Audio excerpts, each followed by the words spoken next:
বৃষ্টি শুরু হয়ে গেছে, বৃষ্টি। আর আমাদের ওই দেখো জামরুল গাছ ভেঙে পড়েছে, ওই দেখো বিদ্যুৎ চমকাচ্ছে। আর এই দেখো বৃষ্টি হচ্ছে, ওই দেখো, দেখেছো? তোমাদের ওইখানে কি বৃষ্টি হচ্ছে? আমার কিন্তু বিদ্যুৎ চমকালে ভীষণ ভয় লাগে। বৃষ্টি হলে ভয় লাগে না, কিন্তু বিদ্যুৎ চমকালে ঝড় হলে ভীষণ ভয় লাগে। আর এই যে দেখো বৃষ্টি শুরু হয়ে গেছে।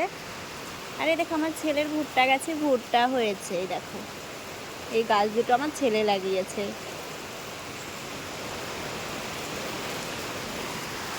আর এই যে আমি দাঁড়িয়ে আছি, এখনো আমি সকালের খাবার খাইনি, এখন আমি খাবো। তো চলো, তোমাদের কোথায় কোথায় বৃষ্টি হচ্ছে কমেন্ট করে জানাবে। আর আমাদের এই যে হচ্ছে জামরুল গাছ, জামরুল গাছের একটা ডাল ভেঙে পড়েছে, সেটা তোমাদের দেখানো হয়নি, তো দেখাবো। আর এই যে যে ডালটা, সেটা কিন্তু ঝুঁকে পড়েছে, আর ওই পাশের ডালটা ভেঙে পড়েছে, দেখো। তো চলো, সবাই টাটা।